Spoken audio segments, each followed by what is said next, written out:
gran honor para mí informar a ustedes que la revista Anales de Antropología cumple 50 años de existencia.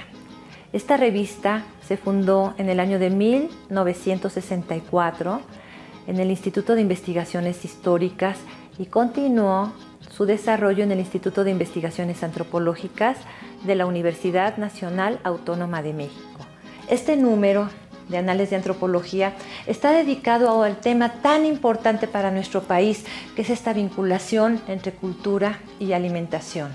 La cultura está presente en todos y cada uno de los procesos del arte culinario, tanto regional como local, y se puede expresar de diferentes maneras, tanto en la preparación de los platillos, en la tradición oral, este saber que se transmite de una generación a otra y que tiene que ver con el uso y aprovechamiento de los recursos naturales con los que contamos en este país, que es biodiverso y es culturalmente también diverso. También quisiera comentarles que a partir de este número, Anales de Antropología será difundido a través de la televisión con el fin de poder llegar a un público cada vez más amplio. La Universidad Nacional Autónoma de México, por tanto, rinde culto al esfuerzo que han hecho investigadoras e investigadores en la propia universidad para abordar diferentes temas. En este caso, el tema de la relación entre cultura y alimentación, que espero disfruten. Muchas gracias.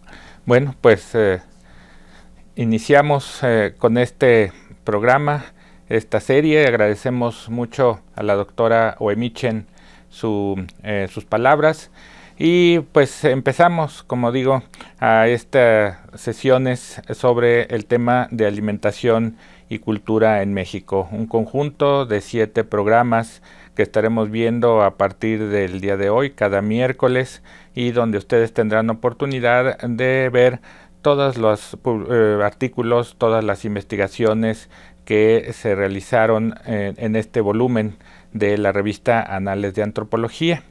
Y en esta primera sesión pues tenemos el tema de cultura y alimentación, temas interesantes para todos los mexicanos, y para ello tenemos 2 invitados, autores de este número, invitados en este momento, cuyos nombres son la maestra Mariana Coria López.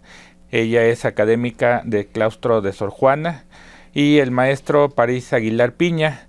Él es profesor de la Escuela Nacional de Antropología e Historia y es también catedrático en la Universidad Autónoma de la Ciudad de México.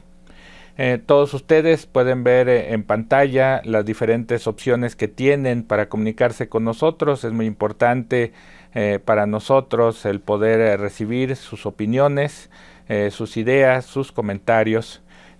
Pueden hablarnos por teléfono, los números telefónicos ustedes los pueden ver, y también pueden mandarnos mensajes por correo electrónico. Esta dirección también la tendrán ustedes en pantalla, de modo que pues esperemos que tengan el interés, la oportunidad de seguirnos y además de hacernos llegar todas sus ideas, y aquí veremos cómo podemos responder a ellas. Y pues esto también podrán verlo a partir del día de hoy por diferentes medios sociales, tanto de aquí, perteneciente al centro, a la Coordinación de Educación Abierta y a Distancia, como también del Instituto de Investigaciones Antropológicas de la UNAM. Ahora, para abrir el tema, pues vamos a mostrarles la siguiente cápsula. Acompáñenos.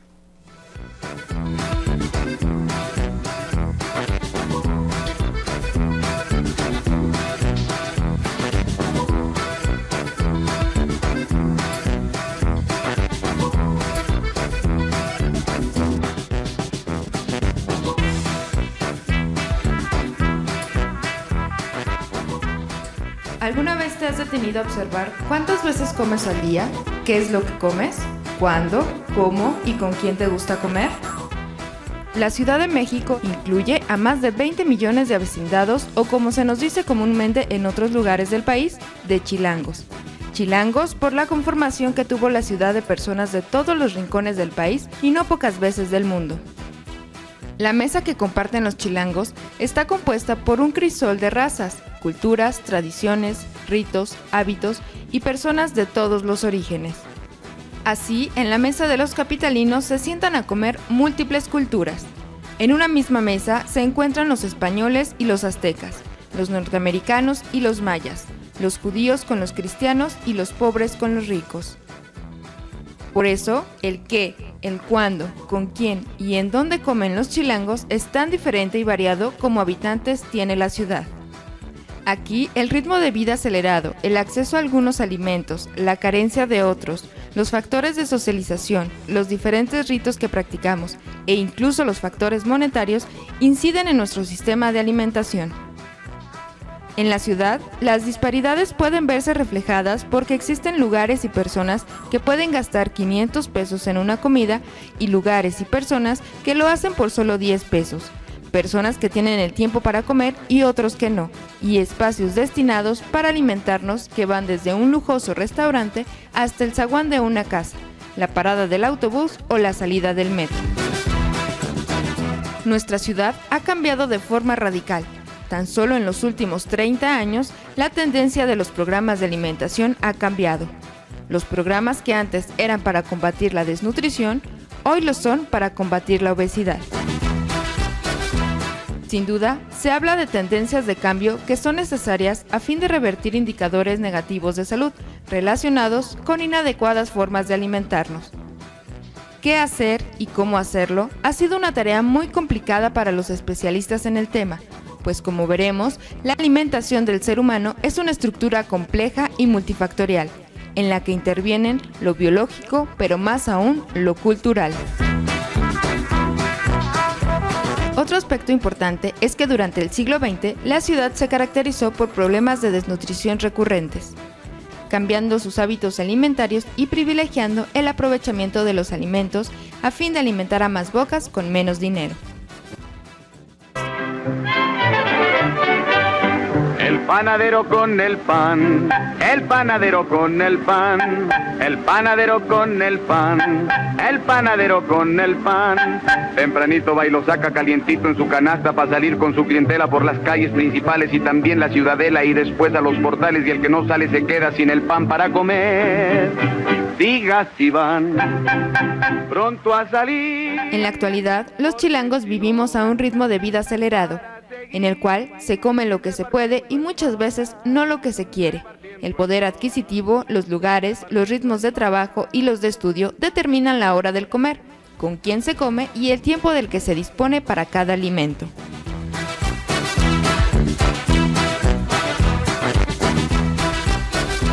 Bueno, pues después de esta interesante cápsula me viene una pregunta, más allá de lo que es el ámbito de los chilangos.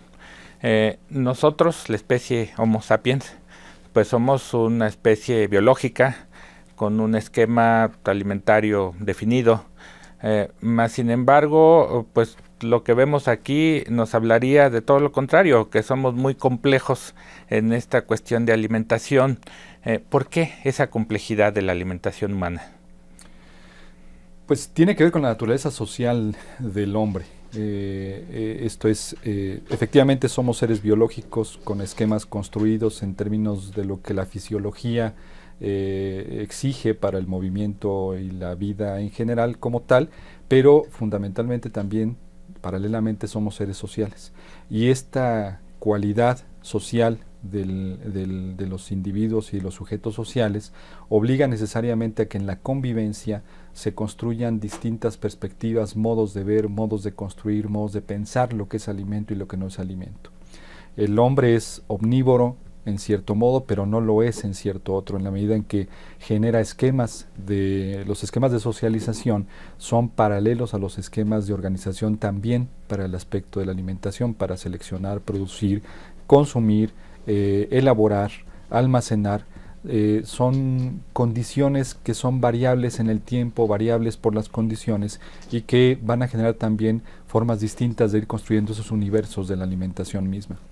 Esa cualidad de poder intercambiar necesidades, sentimientos, razones, etcétera, es lo que hace que esa variabilidad sea también inherente a la construcción del ser alimentario, digamos, en el ser humano, hablando en términos de las variabilidades históricas y variabilidades materiales y culturales de la alimentación como fenómeno. Significa entonces que en realidad para el hombre la cuestión de alimentación abarca mucho más que solamente el aspecto nutricional. Claro. Pero bueno, si nos tratamos de ir al extremo de todo esto, pensando en hábitos, costumbres que involucran la cuestión de alimentación, pero que en realidad ya lo nutricional quizá queda como segundo objetivo. Por ejemplo, cuestiones terapéuticas, ¿podemos incluso hacer referencia a la alimentación dentro de esta conexión con la terapéutica? Sí, claro, por supuesto. Yo creo que algo que es muy importante es primero entender la complejidad que abarca el fenómeno de la alimentación, porque yo creo que en todo caso la idea de la terapéutica del alimento se incluye dentro de esta complejidad que significa el fenómeno alimentario. Algo que a mí me parece muy interesante es pensar el tema de la alimentación, como bien lo subrayaste, como una cuestión biocultural. Dentro de la historia, también personajes, por ejemplo, como Michel Foucault, al estudiar todo el desarrollo de la medicina, él propuso también un término que a mí me pareció muy adecuado para definir qué es lo que sucede con este fenómeno de la terapéutica, que es la biohistoria. Es decir, que hay cosas que son inseparables, ¿no? O sea, la biología del hombre forzosamente va a incurrir o va a trastocar todo lo que tiene que ver con la cultura, pero la cultura también trastoca definitivamente el tema de nuestro ser biológico. Entonces, en ese sentido, pues es muy interesante ver que yo creo que no es que estén en diferentes planos, sino que se debe de entender como una unidad esa simbiosis existente entre estos dos conceptos, porque la terapéutica de la alimentación efectivamente abarca en un buen sentido todo lo que tiene que ver con las propiedades físicas, químicas del alimento, todo lo que tiene que ver con el aspecto nutrimental, pero por el otro lado, lo que dicta el consumo o lo que dicta la construcción del alimento como medio terapéutico, pues definitivamente son las visiones culturales, ¿no? O sea, cómo se construye dentro de una cierta sociedad esa idea de terapéutica. Quiere decir que entonces, pues realmente todos al momento en que nos alimentamos en función de nuestros valores culturales, también llevamos incluido este paquete de información relacionado ya con otros aspectos, como puede ser el decir voy a comer esto porque quiero estar sano, o no debo comer esto porque igual me enfermo. Claro, porque incluso yo creo que algo que también es muy interesante es pensar esto de la idea de salud, pues es una idea básicamente cultural, ¿no? Porque efectivamente lo saludable depende de la concepción que emerge de las diferentes sociedades. Entonces, lo que puedo yo pensar en términos saludables, definitivamente en una temporalidad histórica, puede variar significativamente. Entonces, lo que consideraban saludable en la Edad Media definitivamente no es algo que en nuestros tiempos contemporáneos pueda ser saludable, ¿no? Y bueno, ya si lo vemos bajo estas condiciones, es obvio que el estudio de la alimentación abarca mucho más allá que la parte médica nutricional. ¿La antropología dónde se inserta? ¿Cómo se inserta dentro de este aspecto? Bueno, pues yo creo que el resultado de ese esfuerzo colectivo que se armó justamente con el número de análisis de antropología lo puede presentar y describir de una manera nítida. La antropología desde sus diferentes perspectivas, desde aquellas que exploran la importancia de los restos materiales, la historia, la lingüística, la etnología, la etnografía, pues tienen esquemas de interpretación y de investigación sobre cuáles son las condiciones que determinan socialmente hablando y culturalmente hablando la existencia de ciertos patrones de alimentación, en términos grosso modo, ¿no? Es decir, no tenemos más tiempo de platicarlo con más detalle adelante, pero así esquemáticamente hablando, creo que lo que caracteriza esa este problema tan diverso que es la alimentación es justamente la antropología dado como buenos ejemplos de la complejidad a través de cómo distintas ramas de la propia antropología pueden aportar elementos a la comprensión de un fenómeno tan diverso como lo es la misma alimentación, ¿no? Bueno, pues ahora vamos a tomarnos unos minutos y los invitamos a que veamos una cápsula muy interesante acerca de un personaje particular que nos mostrará algo sobre esta temática.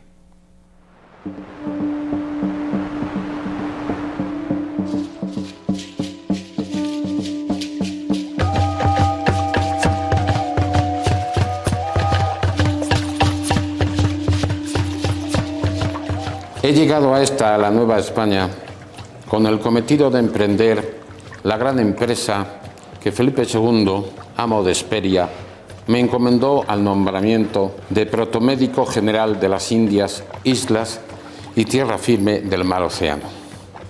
Mas no es nuestro propósito dar cuenta solo de los medicamentos, sino de reunir la flora y componer la historia de las cosas naturales del Nuevo Mundo, poniendo ante los ojos de nuestros coterráneos y principalmente de nuestro señor Felipe todo lo que se produce en esta Nueva España. Tras un largo y agotador viaje, por fin he llegado al paraíso terrenal. Pues apenas hay en el orbe una ciudad que por la copia de los alimentos y por la abundancia de sus mercados y del suelo pueda ser comparada a México. En mis continuas exploraciones me he maravillado en la farmacopea y alimentos indígenas.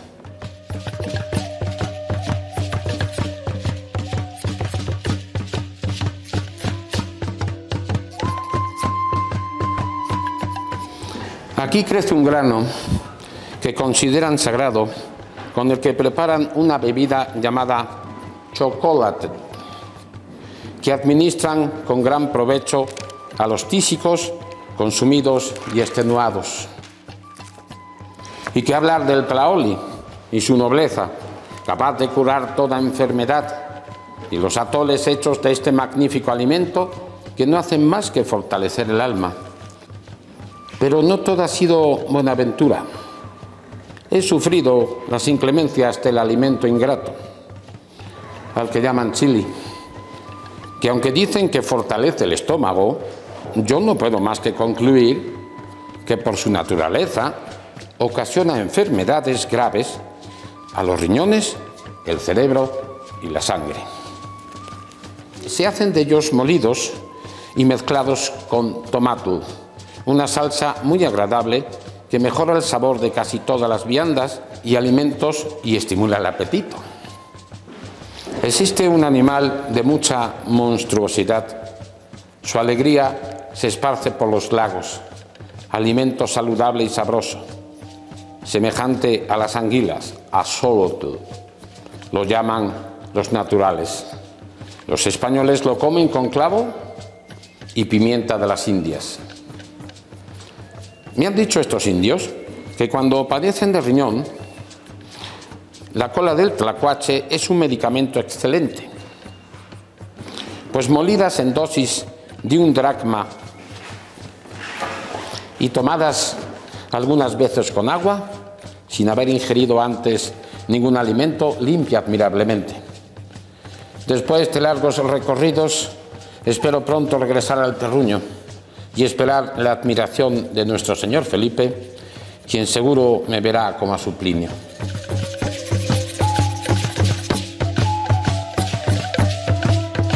Regresando ya aquí, hemos visto estos interesantes comentarios de lo que fueron las obras del doctor Francisco Hernández, que fue un personaje muy importante, muy interesante, que estuvo aquí en México en el siglo XVI.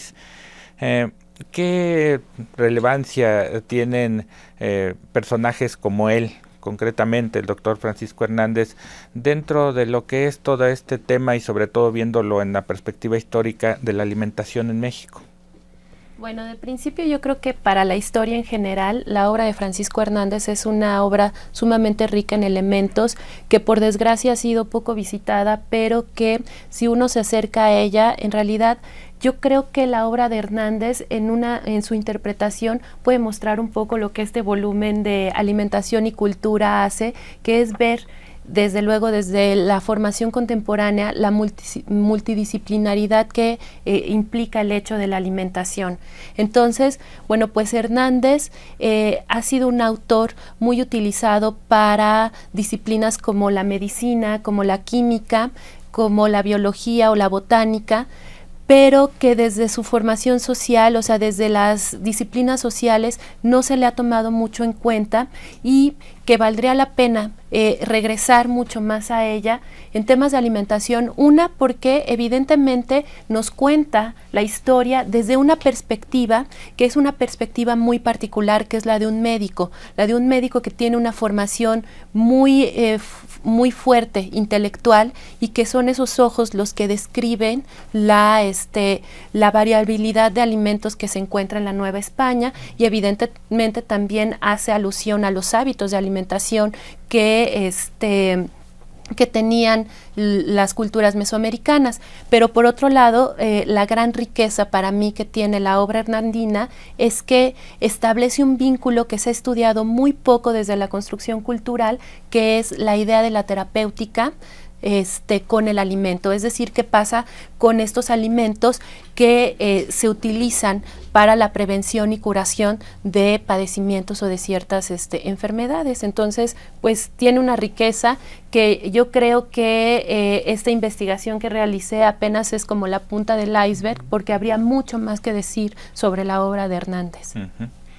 Y bueno, pues nuevamente aprovechando lo que habíamos comentado hace algunos minutos, pues ya ahora no solamente estamos viendo cuestiones antropológicas, médicas, sino que incluso ya estamos incluidos dentro de cuestiones históricas, ¿no? Entonces, significa que pues la alimentación humana la podemos ver desde un enfoque interdisciplinario. ¿Qué relevancia consideras tú que tiene el abordarlo desde tantas temáticas y verlo en este enfoque? Voy a tomar como ejemplo, o bueno, como referencia lo que comentó Mariana, porque es muy importante. Es decir, la perspectiva de Hernández es interpretativa en muchos sentidos. Y en el sentido interpretativo lo que está jugando básicamente son esquemas de comportamiento, esquemas culturales, esquemas históricos que se están produciendo y reproduciendo de manera constante y cotidiana. Hernández en realidad, digamos, si uno revisa su obra, y Mariana obviamente sabe mucho más del tema que yo, pero si uno revisa los esquemas de explicación de Hernández, son básicamente un poco como traspasar o trasladar un esquema de conocimientos producidos en cierta cultura a otros, lo que hace que el asunto interpretativo de pronto choque, de pronto haya contraposiciones importantes en términos conceptuales, ideales, culturales. ¿Por qué digo todo esto? Porque, para responder a la pregunta, porque precisamente las visiones múltiples de distintos puntos de vista científicos permite comprender la la relatividad de estos discursos que se producen en un momento y que, como comentaba Mariana hace un momento, van cambiando con el paso del tiempo porque cambian las condiciones y cambian los referentes. Es decir, Hernández evidentemente tiene un discurso que produce y reproduce en la Nueva España, pero que a la luz de los descubrimientos del siglo XXI, pues evidentemente quedarían muchos de ellos rebasados, superados y obviamente trastocados. Entonces, es importante esa visión multidisciplinaria, es importante porque el fenómeno lo es así, lo es multiexpresivo, multidimensional, lo que obliga a que podamos tener aspirar a tener una visión, voy a decirlo de esta manera, omnicomprensiva del objeto, ¿no? Como bien decías al principio, no se trata solamente de un problema nutrición, salud, biología, fisiología. en esa ecuación intervienen otros aspectos de la vida social que comentábamos también, que hace que eso se vuelva determinante y determinado también por esos aspectos, ¿no? Cómo dialoga el discurso social con los efectos biológicos y físicos de los alimentos, es algo justamente lo que se está cambiando, lo que está transformándose a lo largo del tiempo con la historia y con el cambio de las condiciones económicas, materiales, objetivas de la vida social. Y eso es esos cambios son los que se tienen que comprender, porque como bien comentaban hace un momento, no es lo mismo la noción de salud en Hernández que la noción de salud en el siglo XXI, pero no me voy a ir tan lejos. No es lo mismo la noción de salud hace 30 años que en la actualidad. Yo crecí con el eslogan de come leche, carne y huevos todos los días. Entonces ahora resulta que la carne no se debe de comer del todo. El huevo tampoco hay que abusar y la leche mucho menos, y depende de la sed, etcétera. Porque también son cosas que se van descubriendo como a la luz del cambio de los tiempos, porque ¿no? Aparte, por ejemplo, ahorita que dices esto, me parece que pensar también en los estereotipos que se crean alrededor de la salud, o sea, la relación salud-cuerpo, por ejemplo, ¿no? Que antes las personas que eran más bien frondosas eran las que se consideraban como saludables, y que por el contrario ahora, ¿no? La idea de salud está completamente sujeta a la esbeltez de la figura, claro, ¿no? Entonces una persona que es esbelta se le considera, o por lo menos la imagen que se tiene es que es una persona sana, cuando no necesariamente tendría que ser así. Y los esquemas van variando de acuerdo con los espacios culturales, los tiempos, etcétera. Es decir, porque con todo y esto que tú acabas de comentar, de pronto el canon, por ejemplo, ¿cómo dijiste tú? La frondosidad. De la frondosidad, de pronto puede ser muy efectivo en ciertos contextos y en ciertos espacios, ¿no? Y en otros no. Pero tiene mucho que ver con esta variabilidad de las propias condiciones del entorno, es decir, porque con todo y este mundo, esta universalidad del mundo contemporáneo, que lo que busca es globalizar, etcétera, y uniformizar y todo lo que queramos, también hay expresiones de diversidad, y esas expresiones de diversidad también se expresan y se ven en los patrones de alimentación, en las prácticas de alimentación, en los referentes que constituyen propiamente al fenómeno mismo, ¿no? Por eso preferimos más bien referirnos a esto como un fenómeno, es decir, es un hecho de la vida social que está influyendo e influido por muchos otros, y eso obliga, regresando a la idea inicial, a tener que tener esta idea, este acercamiento que siempre sea como muy colectivo en términos de muchos conocimientos, de que conjunte muchos conocimientos. Yo me atrevería incluso a decir que el mismo fenómeno obliga a generar nuevas maneras de comprenderlo, y que a lo mejor la propia multidisciplina, como suma de observaciones, tampoco resuelve del todo, ¿no? Pero bueno, esto es ya hablar de otros términos en términos cognitivos, epistemológicos, ya no nos metamos en ese tema, pero creo que también obliga a repensar si el fenómeno ha sido, digamos, suficientemente observado y contemplado y reflexionado, ¿no? Bueno, pues vamos a tener que dejar ahorita un momento esta interesante plática, y pues solicitamos al público su participación. Estamos listos para recibir comentarios, cualquier sugerencia de parte de ustedes, y pues vámonos a una pausa. Regresaremos en unos minutos. Gracias.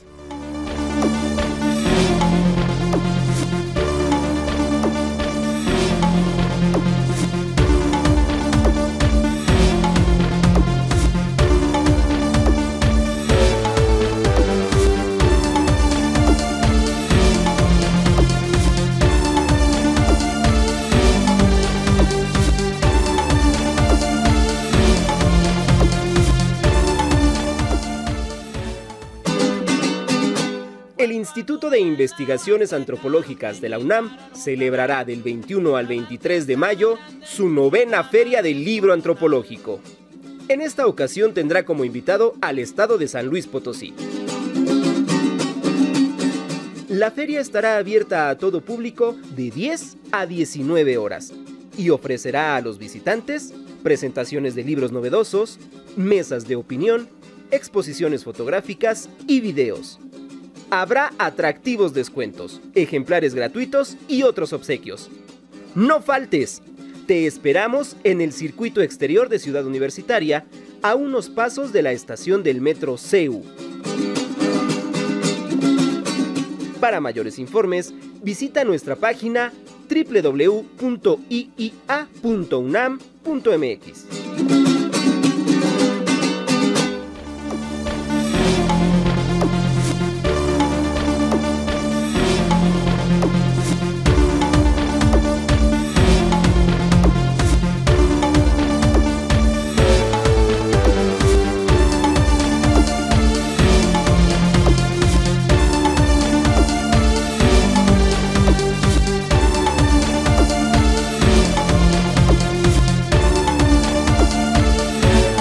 Estamos nuevamente con ustedes, muchas gracias por acompañarnos. Queríamos comentarles también que como un detalle para la primera persona que se haya comunicado con nosotros vía telefónica, tenemos de obsequio un ejemplar de este número 48 de la revista Anales de Antropología, que además pues hemos querido darle ese detalle importante en el sentido de que cada artículo tiene la firma del autor de esa contribución. Entonces pues va a ser ejemplar especial definitivamente para aquella persona que se comunique con nosotros, la primera persona que se comunique por vía telefónica. Y pues los invitamos a que nos acompañen, sigan con nosotros. Tienen ustedes en pantalla las diferentes opciones en que se pueden comunicar vía telefónica o también a través de internet en la dirección electrónica de la CUAED. Acompáñenos, yo creo que es un tema interesante que a todos los mexicanos nos involucra de una forma u otra.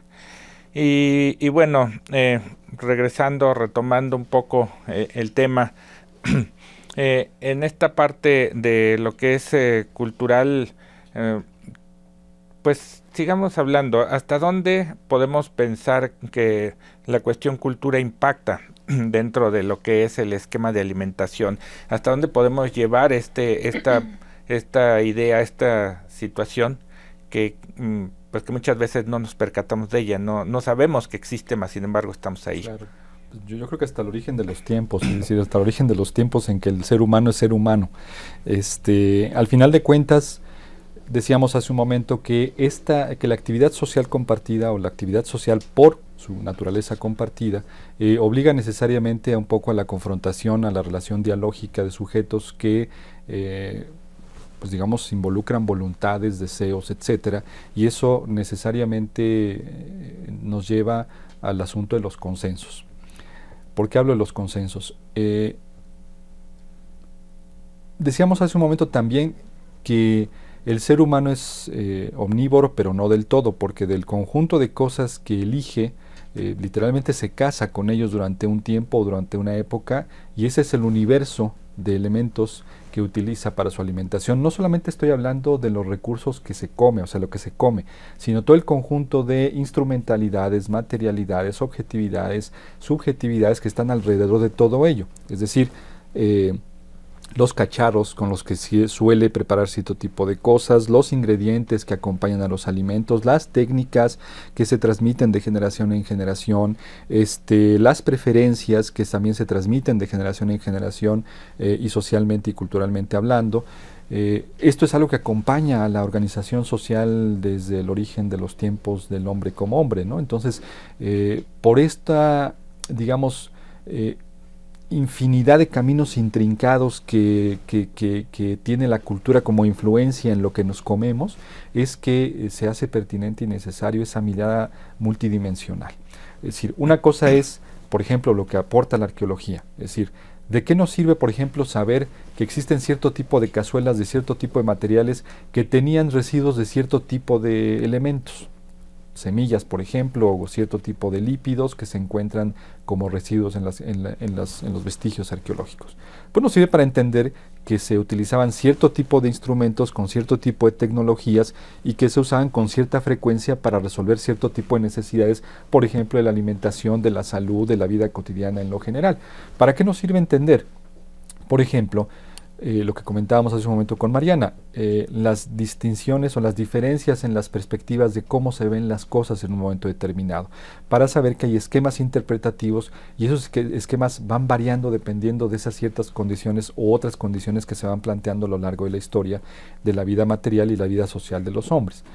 Esa variabilidad nos permite también comprender esos límites y alcances que la cultura y la alimentación tienen como relación, tienen en relación.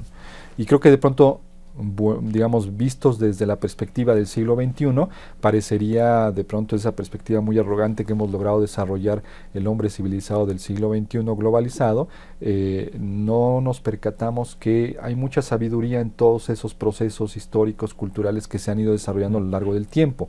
Sabiduría y también cosas que se han podido superar y resolver de otra manera, ¿no? Que aparte también yo creo que algo que es muy importante comprender es que, por ejemplo, en el caso de la historia, que sí es un instrumento de comprensión, o sea, más allá de porque de pronto cuando se anuncia el tema de la historia de la alimentación, se reduce mucho al solo hecho de la enunciación, ¿no? Cronológica, de en esta época se comía tal cosa, en esta otra se comía de esta otra forma, etcétera, cuando en realidad la historia tiene una utilidad a partir de cómo me comprendo yo como ser histórico y qué es lo que pasa en mi presente a partir de todas esas prácticas que se fueron ejerciendo a lo largo del tiempo, pero que también tiene que ver con algo que me parece muy importante y que es una cosa que trato de mostrar dentro de la investigación de Hernández, que es el desarrollo de la historia de las ideas y cómo la alimentación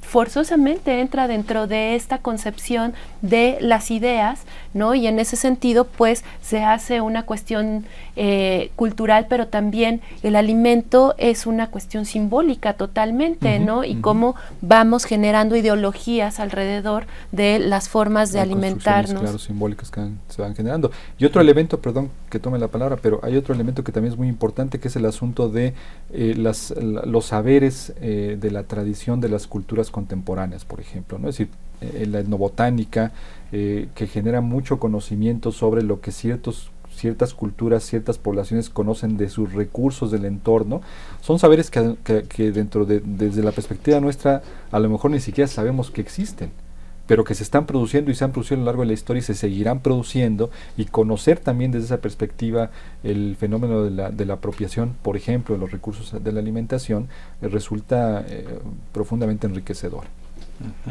Bueno, pues más adelante retomaremos nuevamente esta parte que tiene que ver con la cuestión histórica, pero vamos en este momento a abrir nuevamente un espacio, una cápsula sobre una temática diferente que vamos a estrenar en esta serie de programas, a la cual le hemos dado el nombre de El Informante, una cápsula sobre un informante que nos va a ilustrar un poco desde su propia perspectiva lo que significan las temáticas que se abordan en estos programas. Acompáñenos y en unos minutos regresamos.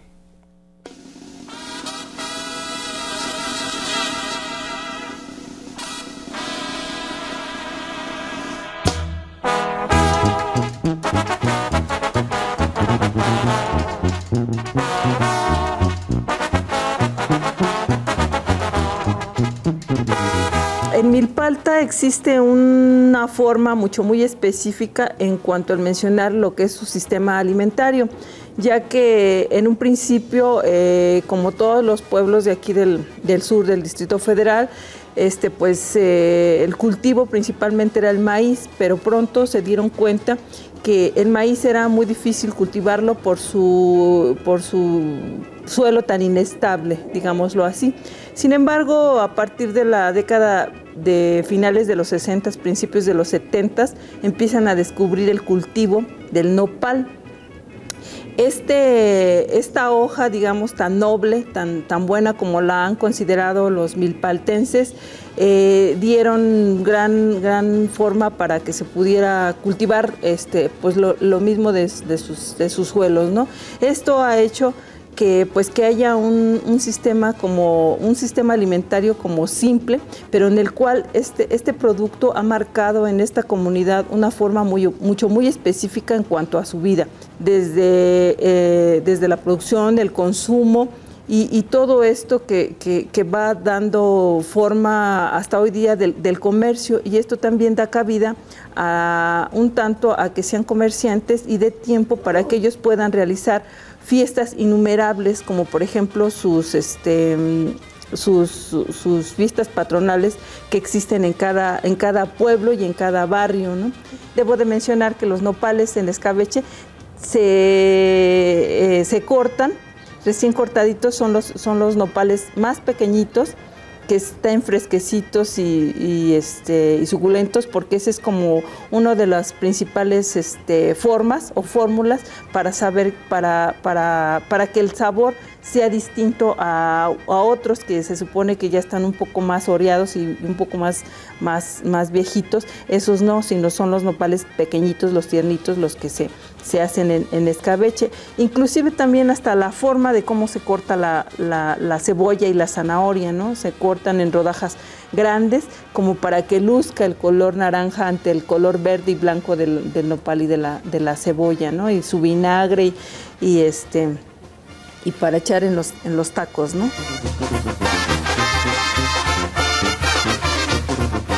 Sin embargo, cuando es una fiesta como conmemorativa, una boda, así que te quieres lucir con la comida, sacas la loza, o sea, la loza como para dominguear, ¿no?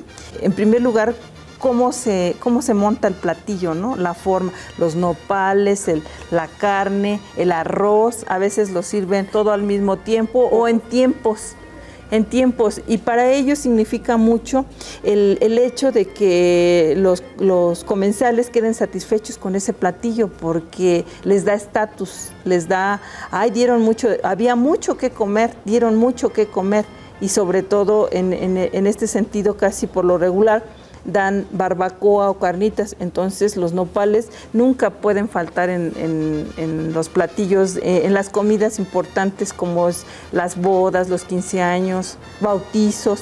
O sea, esto es en relación al ciclo de vida, ¿no? Lo de los nopales, ¿no? Por ejemplo, en un bautizo, en una boda y hasta en el momento de la muerte también es utilizado el nopal.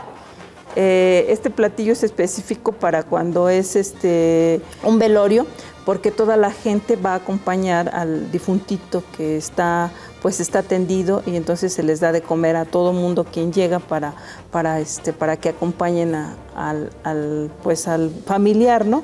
Y bueno, los nopales no pueden faltar, hablando del ciclo de vida, tampoco pueden faltar en esa comida tan importante, es cuando se velan los difuntos, ¿no? Que dan romeritos con nopales y charales, porque la carne de cerdo no se puede consumir, la carne roja, ¿no?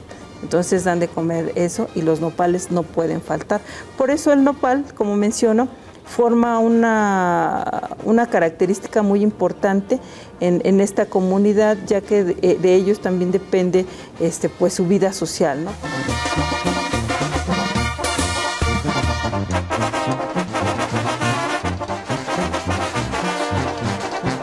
Bien, pues creo que esta cápsula de nuestro informante ha sido muy, muy ilustrativa acerca de toda esta fuerza cultural que podemos encontrar, en este caso, con personas que habitan en la región de Milpa Alta, en el sur de la Ciudad de México. ¿Qué más nos podrías comentar sobre este video?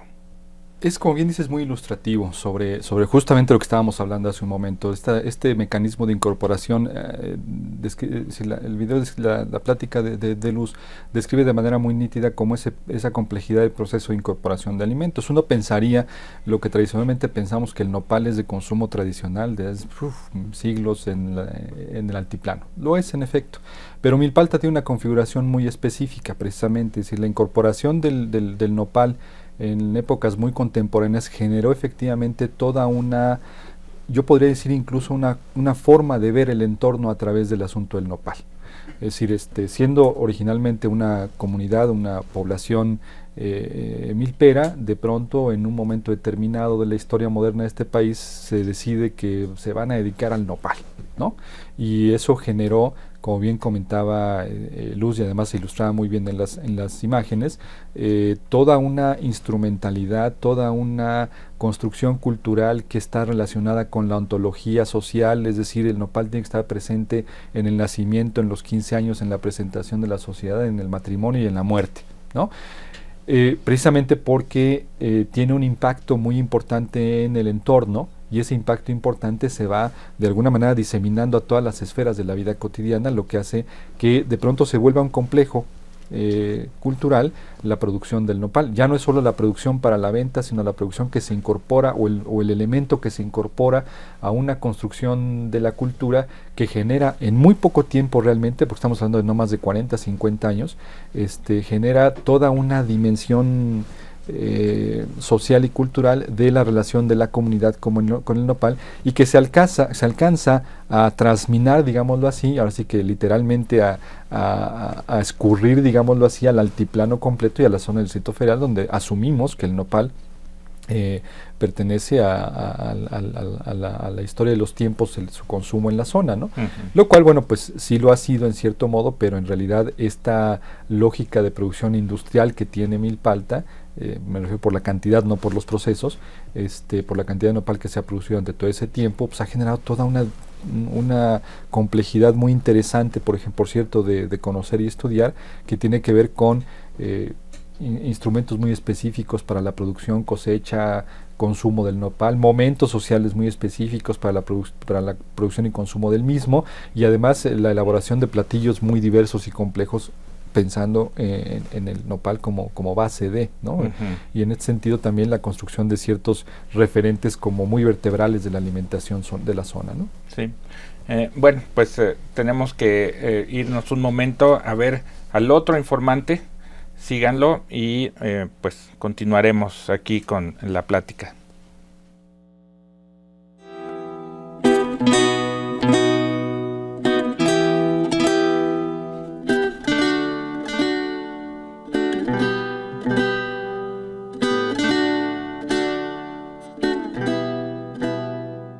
La vida del médico Francisco Hernández es al mismo tiempo que uno de los misterios de la historia, de la documentación de la Nueva España, es también una fascinante historia de pensamiento renacentista.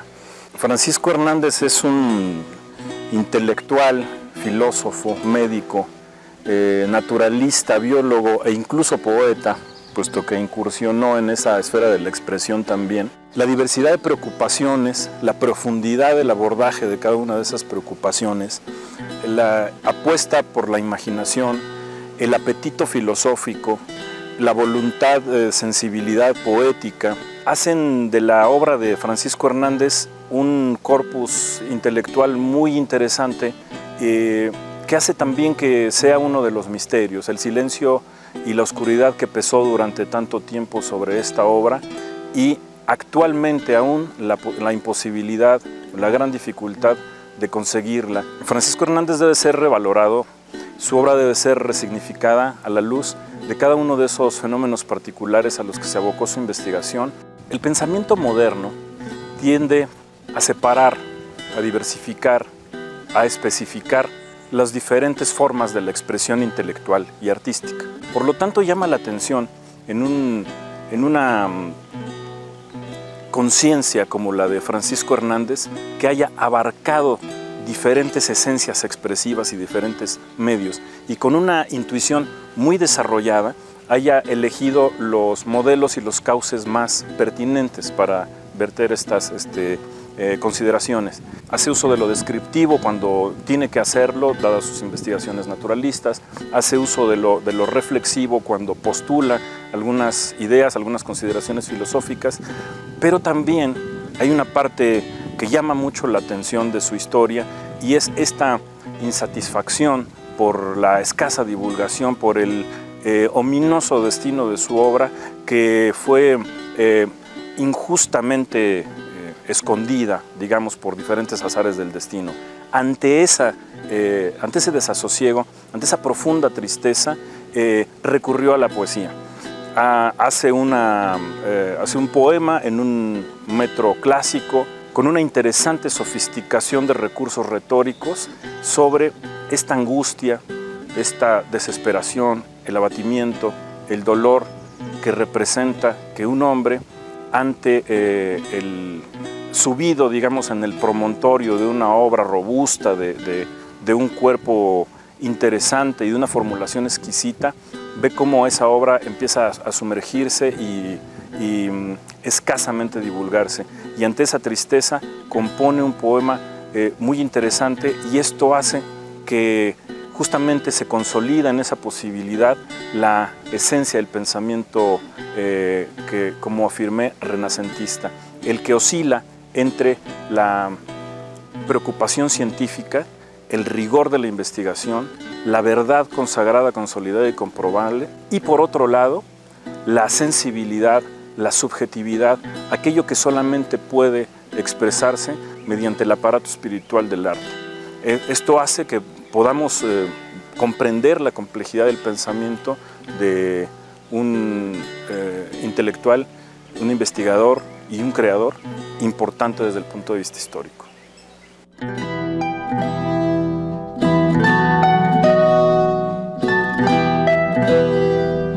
Bueno, pues muy interesante. Y dime, Mariana, ¿cómo podríamos esto verlo, sobre todo en lo que se refiere al encuentro de culturas entre lo mesoamericano y lo europeo?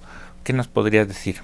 Pues me parece que es muy interesante, una vez más, regresar a la obra de Hernández para entender estos procesos de sincretismo, este proceso de conquista que se dio con la llegada de los españoles, porque una de las cosas que me parece que habría que resaltar es que Francisco Hernández llega en pleno siglo XVI, cuando en Europa está desarrollándose el esplendor del Renacimiento, de este pensamiento, que es una reelaboración de todo el pasado y que cobra nuevos matices, y que hay una búsqueda novedosa por todo lo que tiene que ver con el ser humano y sus manifestaciones.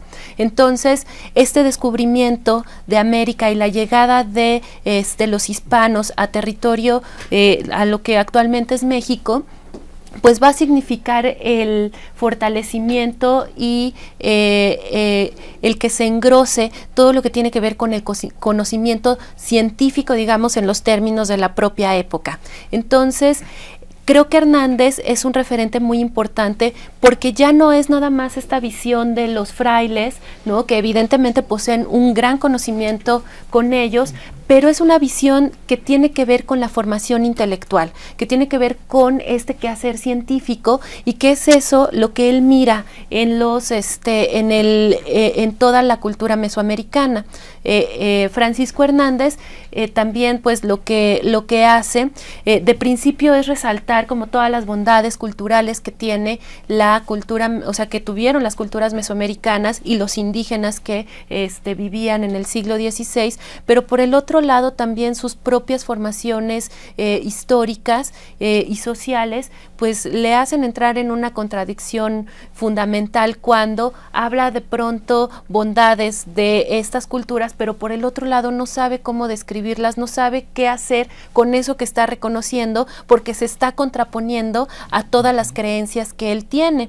Y entonces aquí es donde viene fundamentalmente esta idea de las creencias dietéticas, porque bueno, pues en Mesoamérica existía un sistema complejo de clasificación de opuestos complementarios para pensar el tema de los alimentos como medio terapéutico, que es un sistema que de principio parecería similar al también a este sistema de clasificación cultural europea, donde, bueno, pues se divide en cuatro humores o en 4 estados, ¿no? Entonces, 4 cualidades. Entonces, esto de pronto acerca a Hernández, pero cuando se da cuenta que en el fondo las cosmovisiones son completamente diferentes, lo aleja y lo que hace es emitir juicios alrededor de los alimentos. Pero creo que una cosa que sí es muy importante resaltar es la sensibilidad que tiene Hernández al reconocer ciertos elementos como importantes dentro de la cultura.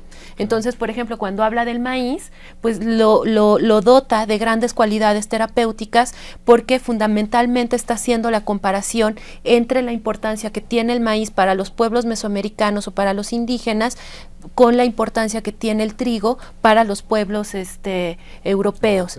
Y entonces, bueno, las cualidades que tiene son maravillosas a partir de ese reconocimiento que yo creo es fundamentalmente cultural, más allá de en realidad la eficacia que pudieran tener como un tratamiento estos alimentos. Bueno, pues temas sobre los cuales podríamos estar platicando, no minutos, horas o días, jornadas completas que podríamos abordar al respecto. Desafortunadamente, pues nuestro tiempo es limitado. Por tanto, pues no me queda más que agradecerle a los invitados, a la maestra Mariana, al maestro París, su participación, tanto como autores, como en este caso, pues personas con quienes comentamos estas temáticas. Y pues les recuerdo que todo esto es producto de la revista de Anales de Antropología, en el número 48 de esta revista. Tenemos ejemplares para quien se haya comunicado por teléfono, pero también pueden ustedes bajarlo desde internet si gustan, dentro de la página del Instituto de Investigaciones Antropológicas. Pueden obtener el PDF ahí sin mayor problema. Y pues muchas gracias por su presencia, muchas gracias por habernos acompañado en este programa, y pues les invitamos a que continúen con nosotros en los siguientes programas de esta serie, y también dentro de lo que es este Mirador Universitario. Muchísimas gracias a todos.